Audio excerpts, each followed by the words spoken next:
January 17th, 1942, Mingaladon Airfield, Burma. The morning sun breaks over the teak forests surrounding Rangoon, casting long shadows across the packed dirt runway. The air is thick with humidity and the acrid smell of aviation fuel. In the distance, the drone of approaching aircraft grows louder, a sound that has become all too familiar to the handful of American volunteer group pilots scrambling toward their fighters. Among them, a single Curtiss P-40 Warhawk sits at the end of the flight line, its fuselage pockmarked with bullet holes, its tail section wrapped in canvas patches, its left aileron held together with wire and prayers. The ground crew has nicknamed it Old 68, a designation that carries both affection and resignation. To the untrained eye, this aircraft appears to be little more than scrap metal awaiting salvage. To the Japanese reconnaissance pilots who photographed it 3 days earlier, it was evidence of American weakness, a broken toy that would never fly again. But the man climbing into its cockpit this morning sees something different entirely. The winter of 1941 had shattered the illusion of Western invincibility across the Pacific. In the span of 8 weeks, the Japanese military machine had swept through Malaya, seized the Philippines, and pushed deep into Burma, threatening the vital supply route to China. The speed and ferocity of their advance had stunned Allied commanders who had underestimated both Japanese tactical skill and the performance of their aircraft. Chief among these was the Mitsubishi A6M-0, a fighter that combined exceptional maneuverability with remarkable range, an aircraft that could outturn virtually anything the Allies could field in the early months of the war. Japanese pilots, many of them combat veterans from China, flew these machines with a confidence bordering on arrogance. They had grown accustomed to victory, to seeing enemy fighters scatter before them, to returning to base with kill claims that seemed almost routine. The American volunteer group, the Flying Tigers, as they would come to be known, represented one of the few organized resistance forces standing between Japanese air superiority and complete dominance of the Burma skies. Recruited from the ranks of U.S. military pilots and formed under the command of Claire Chennault, these men flew cast-off P-40s that the British had deemed unsuitable for European combat. The Warhawk was heavier than the Zero, less maneuverable in a turning fight, and plagued by maintenance issues in the tropical climate. On paper, it was outmatched. In the hands of pilots who understood its strengths and exploited enemy weaknesses, it became something else entirely. The Japanese pilots approaching Mingaladon that January morning expected easy prey. Their intelligence reports showed diminished American strength, damaged aircraft, and demoralized defenders. They had photographed Old 68 sitting idle on the tarmac, its condition suggesting it would never threaten them again. What they could not photograph was the determination of the pilot who had claimed that aircraft as his own, or the countless hours the ground crew had spent cannibalizing parts from other wrecks to keep it airworthy. They could not measure the tactical doctrine that Chennault had drilled into his pilots: never dogfight a Zero, use altitude and speed, make one pass and break away, exploit the P-40's superior dive performance and rugged construction. The pilot strapping into Old 68 understood all of this with the clarity that comes from having already faced death and survived it. His name would become legendary in the annals of the Flying Tigers, though in this moment he was simply another volunteer doing what volunteers do, making the impossible work through sheer stubborn refusal to accept defeat. The engine coughed, sputtered, then roared to life with a sound like thunder rolling across the airfield. Black smoke belched from the exhaust stacks as 1,200 horses worth of Allison engine power shook the entire airframe. The ground crew chief gave a thumbs up, though his expression suggested he was sending a friend off to a funeral rather than a combat patrol. Old 68 lurched forward, gained speed, and clawed its way into the morning sky with all the grace of a wounded eagle. But it flew. Against all reasonable expectation, it flew. What happened over the next 6 days would shatter Japanese assumptions about American fighting spirit and aircraft performance. It would also reveal something profound about the nature of warfare itself. That superior equipment means nothing without the will to use it effectively, and that even broken things can become deadly in the hands of those who refuse to surrender. The first engagement came within hours. A formation of 9 Zeros swept in toward Rangoon at 15,000 feet, their pilots relaxed and confident. They had flown this route before, encountered minimal resistance, and expected to strafe the airfield with impunity. What they did not expect was to find a solitary P-40 waiting for them at 18,000 feet, positioned between them and the sun. The Japanese flight leader noticed it too late. A dark shape diving out of the glare with its 650 caliber machine guns already firing. The lead Zero disintegrated in a cloud of aluminum fragments and burning fuel. Before the formation could react, the P-40 had already blown through their position and was diving away at speeds the Zeros could not match. Japanese combat doctrine emphasized group cohesion and mutual support, but it also carried an assumption of superiority that made their pilots vulnerable to unexpected aggression.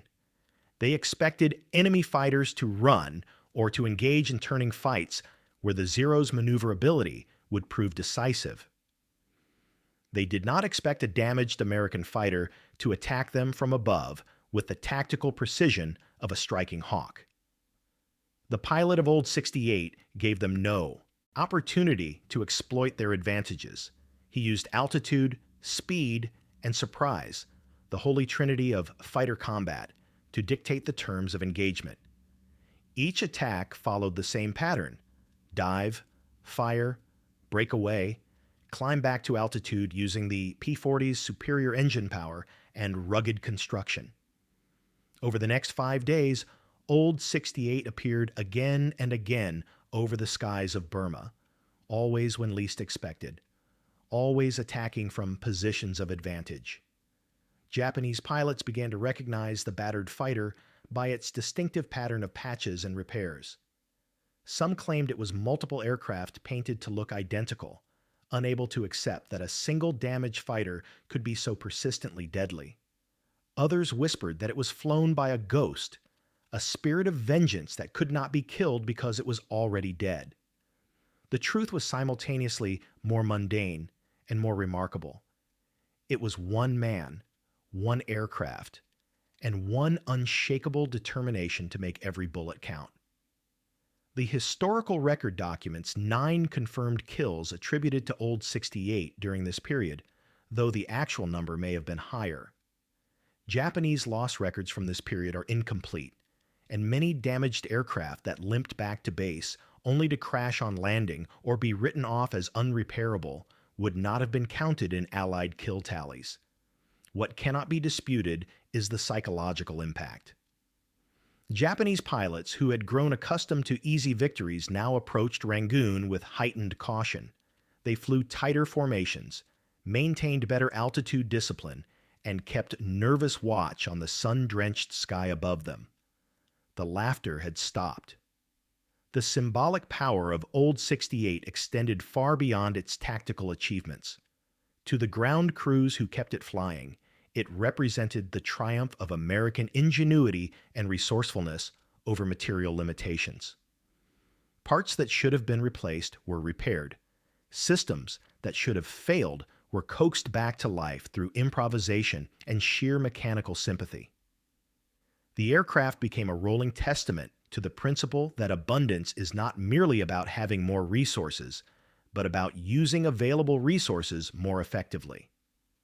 While Japanese supply lines stretched thin across the Pacific and maintenance standards declined, American mechanics demonstrated that even damaged equipment could be kept operational through systematic problem-solving and collaborative effort. To the other Flying Tiger pilots, Old 68 became something more. A talisman, a proof that survival was possible even when the odds seemed insurmountable.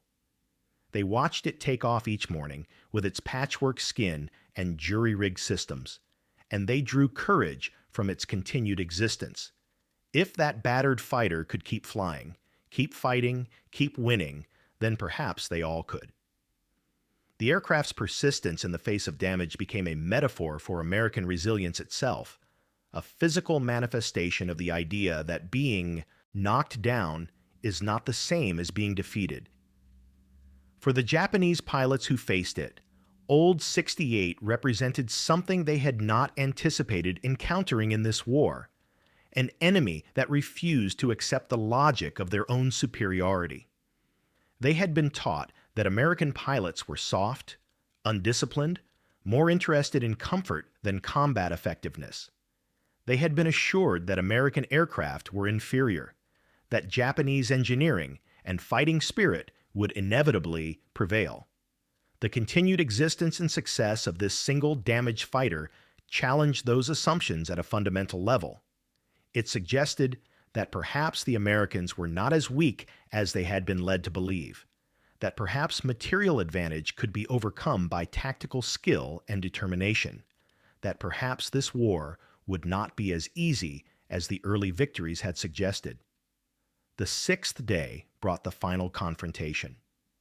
A large Japanese formation approached Rangoon in the late afternoon, determined to eliminate the persistent American fighter that had become such a thorn in their operations. They came in force, more than 20 Zeros flying in tight formation with explicit orders to hunt down and destroy Old 68. The trap was carefully laid, with multiple flights positioned to cut off escape routes and force the American fighter into a turning engagement where Zero maneuverability would prove decisive. The pilot of Old 68 saw them coming. He had been flying combat missions for 6 consecutive days with minimal rest, pushing both himself and his aircraft beyond any reasonable limit of endurance. The smart tactical decision would have been to avoid contact, to preserve his aircraft and himself for another day. But intelligence reports suggested this might be a major raid targeting civilian areas of Rangoon, and every Zero engaged in aerial combat was one less aircraft available to strafe defenseless neighborhoods. He climbed to altitude, positioned himself in the sun, and waited. The engagement that followed lasted less than 3 minutes, but would be analyzed in tactical studies for decades afterward. The Japanese formation leader spotted Old 68 and directed his fighters to execute a coordinated attack. But the American pilot had already committed to his dive, and the P-40's superior speed in a straight line allowed him to penetrate the formation before the Zeros could react. His guns hammered out a sustained burst that caught 2 aircraft in quick succession. Then he was through and diving away at speeds approaching 400 miles per hour. The Zeros tried to follow, but lost ground with every second. By the time they abandoned the pursuit, Old 68 was already climbing back to altitude, positioning for another attack. 3 more times the pattern repeated. Dive, fire, break away, climb. Each pass resulted in hits. Each disengagement left the Japanese pilots frustrated and increasingly desperate. They had numerical superiority, better maneuverability, and explicit orders to destroy this single enemy fighter, yet they could not bring him to battle on terms that favored them. The American refused to play by their rules, refused to engage in the turning fights where their training and aircraft design would give them advantage. He fought his fight, not theirs, and in doing so, demonstrated a fundamental truth about combat that transcends any particular war or weapon system. Tactical flexibility and adaptive thinking will always defeat rigid doctrine and assumed superiority. When Old 68 finally broke off and headed back to base, its ammunition exhausted and fuel running low, it left behind a Japanese formation that had been scattered, demoralized, and rendered combat ineffective. The raid on Rangoon was aborted. The Zeros returned to their base, having achieved nothing beyond confirming that the Americans were far more dangerous than intelligence reports had suggested. Old 68 landed at Megalodon as the sun set over the Irrawaddy Delta, its engine coughing and missing, hydraulic fluid streaming from damaged lines, the entire airframe vibrating with mechanical distress. The ground crew that greeted it stood in silent awe. By any rational standard, the aircraft should not have survived. Its structural integrity was compromised, its systems were failing, and it had just completed 6 days of sustained combat operations that would have been remarkable for a pristine fighter fresh from the factory.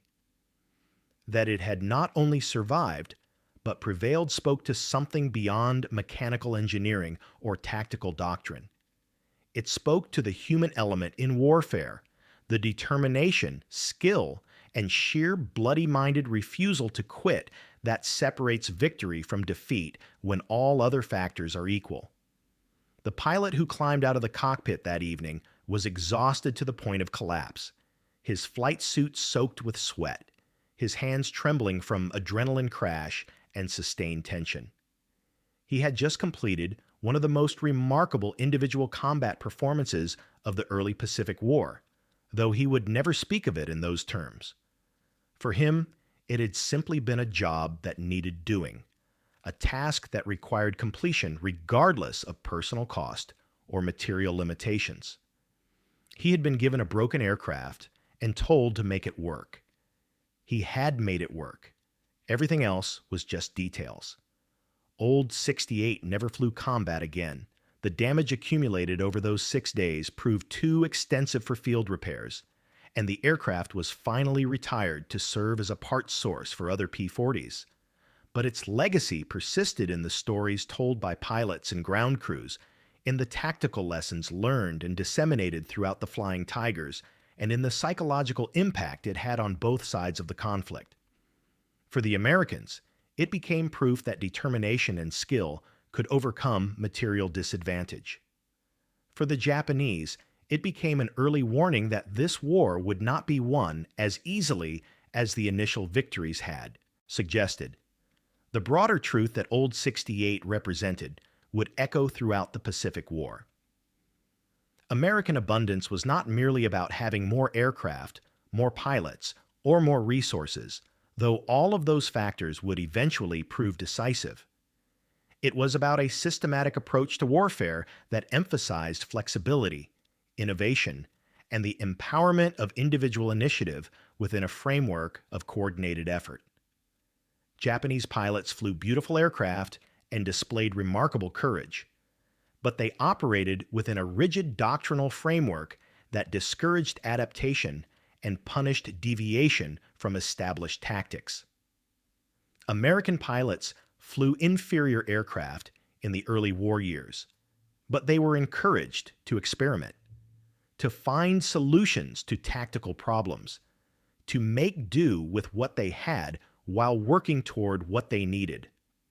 The symbolic resonance of a single damaged fighter defeating multiple pristine enemies would have been understood by any observer familiar with the deeper currents of the conflict. It was not about one aircraft or one pilot. It was about two fundamentally different approaches to warfare, two different philosophies of how to organize human effort toward violent ends. The Japanese approach emphasized spiritual purity, martial perfection, and unwavering commitment to doctrine.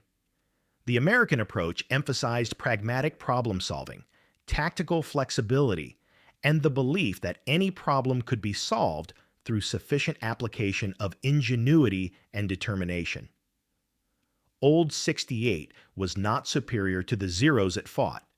On paper, it was demonstrably inferior. But the system that kept it flying, the doctrine that guided its employment, and the pilot who refused to accept defeat combined to create something greater than the sum of its parts. In the years that followed, the Pacific War would be decided by industrial capacity, strategic bombing, and amphibious operations on a scale that dwarfed individual aerial combats over Burma. But those larger victories were built on foundations laid in moments like these. Moments when individual Americans demonstrated that they could not be intimidated, could not be defeated by material disadvantage, and would find ways to win even when all rational calculation suggested they should lose. The Japanese High Command had gambled on American weakness, on the assumption that a soft, comfortable democracy could not match the fighting spirit of their warrior culture. Old 68 and the man who flew it proved that assumption catastrophically wrong. The aircraft itself was eventually scrapped, its aluminum recycled into other weapons, its story preserved only in fading photographs and combat reports filed in military archives. But the truth it represented, that freedom and flexibility will always defeat rigid authoritarianism given sufficient time and determination, would echo through every subsequent engagement of the war. The Japanese pilots who laughed at that broken fighter learned a lesson they would never forget, though by the time they fully understood its implications, it was already too late to change the outcome they had set in motion. In the end, Old 68 was not just an aircraft.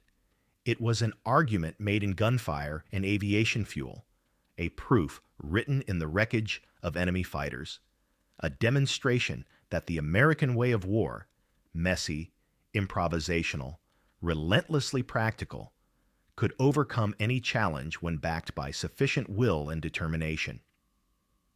The Japanese had expected to fight a short war against a weak enemy. What they got instead was a long war against an adversary that refused to quit, that turned every disadvantage into an opportunity, and that would ultimately bury them under an avalanche of industrial production and tactical innovation that they had no framework to understand or counter. 9 victories in 6 days, 1 broken fighter, 1 determined pilot, and a truth about the nature of warfare that would shape the course of history for decades to come.